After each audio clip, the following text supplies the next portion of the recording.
अस्सलाम वालेकुम dear students.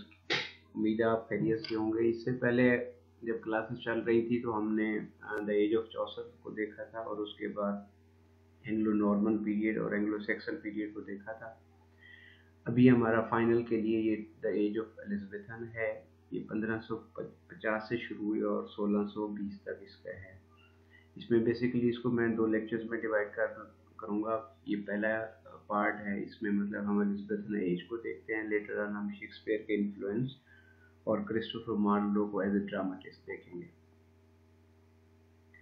सबसे पहले इस एज की जो करेक्टरिस्टिक्स हैं, एलिजाबेथन एज की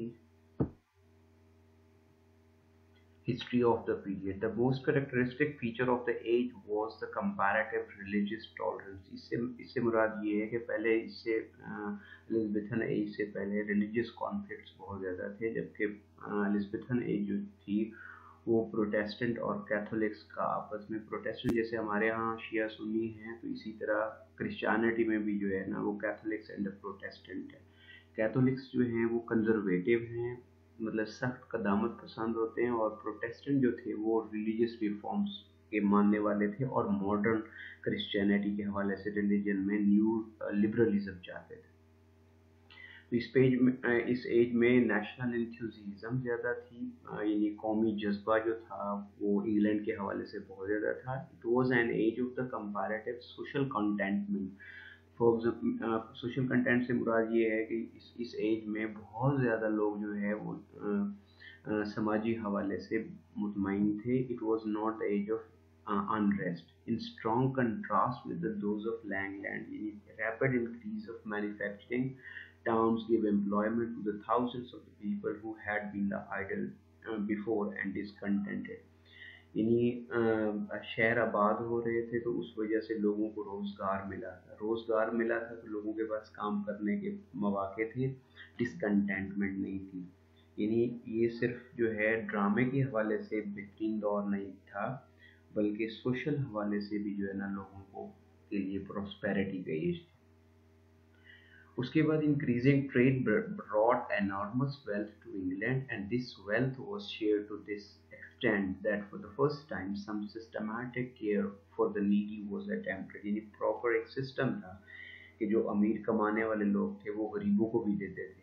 उसके बाद wealthy people were taxed to support the poor, यानी टैक्स का निज़ाम कि जो अफोर्डिंग पीपल थे वो गरीबों के लिए टैक्स देते थे।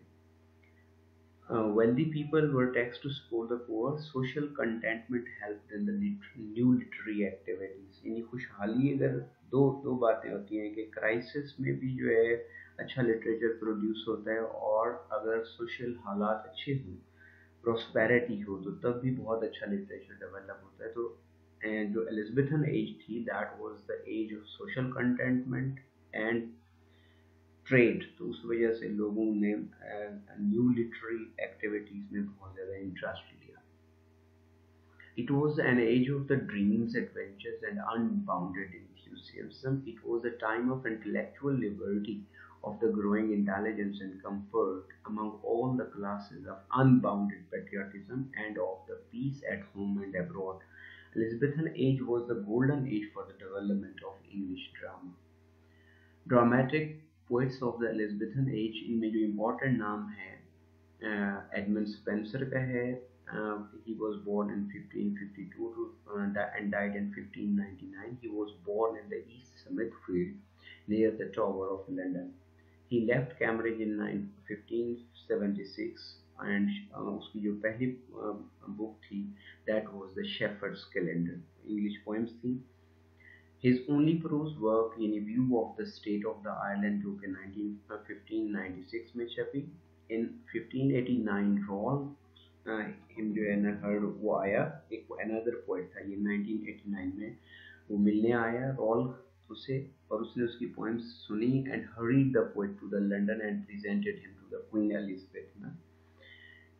लेटर ऑन उसको उसने क्वीन एलिजाबेथ ने स्टेट पोएट रख लिया था। He introduce Spenserian stanza, 9 line stanza. ये पहले जो सोनेट लिखे जाते थे स्टेंजा था वो 8 लाइंस पर था, जबकि इसने 9 लाइंस का स्टेंजा इंट्रोड्यूस करवाया, that is called a Spencerian stanza.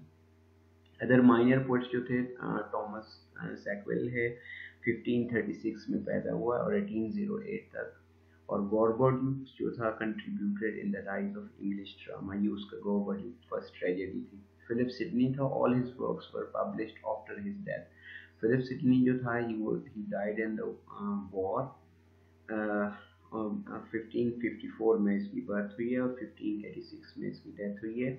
George Chapman जो था 1559 में इसकी बर्थ है, 1634 में उसकी डेथ है। और all his poems are in dialogue form, जैसे दो बंदे आपस में बात कर रहे हो, डायलॉग फॉर्म से मुराद ना, पोएम्स में डायलॉग का कॉन्टेक्स्ट उसने इंट्रोड्यूस करवाया।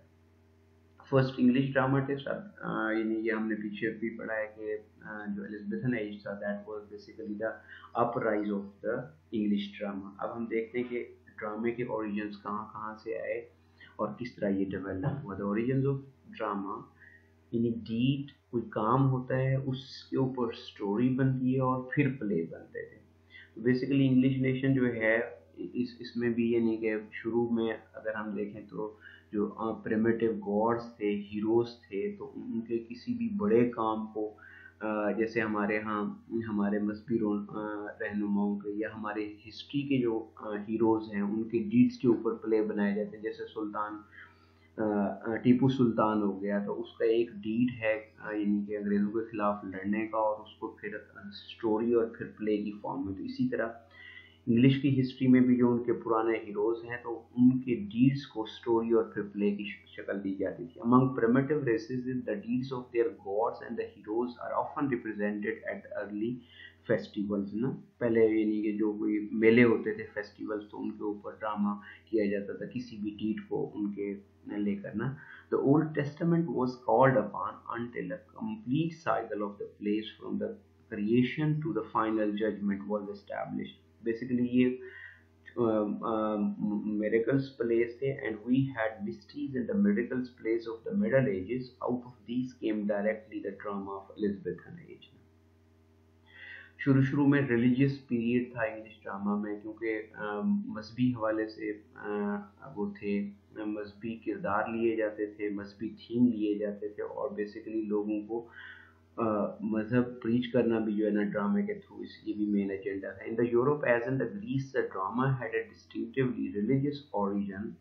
The first characters were drawn from the New Testament. ये ओल्ड टेस्टामेंट और न्यू टेस्टामेंट जो है ये बेसिकली बाइबल के नाम है। ओल्ड टेस्टामेंट पुरानी बाइबल को कहते हैं और न्यू टेस्टामेंट नई बाइबल को कहते हैं। And the objects of the first place was to make the church service more impressive and to emphasize moral lessons by showing the reward of the good and the punishment of the evildoers.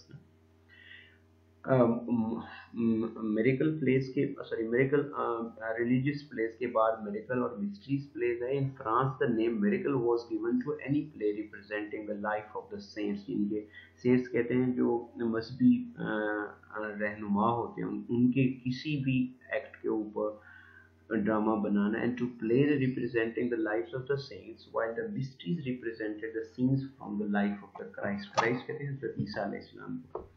The early miracle plays of the England were divided into two classes. The first at the Christmas, including all plays connected with the birth of the Christ, हज़रत ईसा अलैहिस्सलाम की पैदाइश से relevant थे। और second जो था एट ईस्टर। ईस्टर भी जो है क्रिश्चियनिटी का एक मजहबी त्यौहार है, अप्रैल में मनाया जाता है। Included the plays related to the death and the triumph of the Christ, हज़रत ईसा अलैहिस्सलाम। उसके बाद हमारे यहाँ artistic period of English drama आता है। यानी जो रिलीजियस था उसका मोरालिटी, वो ख़ास किस्म का एक प्ले होता था कि जिसमें मोरालिटी को टीच कराना। उसके बाद artistic period of English play आया जो कि एलिज़ाबेथन एज में। उसका मतलब ये नहीं था सिर्फ कि रिलीजन को प्रमोट करना है, बल्कि art for the sake of, जिसे हम आर्ट कहते हैं।